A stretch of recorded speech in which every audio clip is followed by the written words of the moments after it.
Pennsic a couple years ago. But Pennsic is a mystical land, and sometimes it's not entirely in this world. And so, arriving at Pennsic, as the dusk began to fall, we passed through the troll's gentle arms around evening time.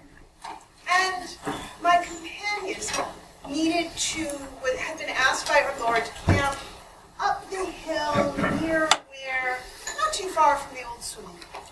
And so we got the camp all set up, and her safely tucked in a lovely little island of trees just where she belonged. And I could not find my way back down that hill. Something strange must have happened. I'm thinking that I offended some of the old folk on my way there. Perhaps unknowingly I had stepped on one of their places or been unkind to somebody in their care. I have no idea. But I could not get turned around to go down the hill. I could not find my way. And so I said, well, one way is as good as another. There's always a way out. And I turned up the hill. And all knows that while the road to heaven is thorny and twisted, and the way to hell is shiny, that green and winding road, that is the way to the land under the hills. And so up the hill I went my way, and at the top, sure, I found a turnaround. Oh, I found a turnaround. And I think I found the hob of the hill. For with each attempt to turn, I slid, and as I turned, I slid, and soon I knew not where I was, which way was up, which way was down. I could go no farther. So I left my conveyance there, because there was no point in doing more damage than what I had already done. And I took to my feet. And here's where the story grows strange. Fog had arisen that night. It had been damp the day before. And I soon found myself surrounded by fog. And I felt a tree.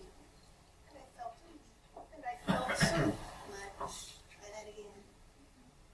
And under my feet I felt stones. And stones and mud. And that again. And looking for the dry way, I soon heard music. Laughing voices and glimmers of light through the distant fog. And time began to seem irrelevant as I put one foot in front of the other. And there was no echo or sound to my footsteps. But I walked on.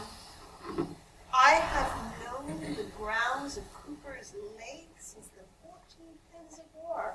How could I get lost? This place that is my home more than any other. So I walked. And in time, I took a lightly looking turn. And there I saw flickering firelight. And I heard sweet voices. And piping of corners of voice. Soft drumming. It was early in the war, and there were not yet the overwhelming duets. I think I heard a heart, and so I went towards the sound. And somehow, though I found what seemed to be the center of the music, the mist never fully cleared, nor did I come to the fire. And yet I stood and listened, and was entranced. And perhaps I would have stood there all night long. Perhaps that night had been 100 years, and I all unaware. And yet I would not have minded to be enthralled had that music lasted in the sweet lights. But soon came Lord Traigh, the mayor, the deputy mayor of Pennsic, and he, with his brightly lit conveyance, rescued me. There I was once more, in ordinary time, in a place once more familiar. And so he took me back to gather what I needed for the night,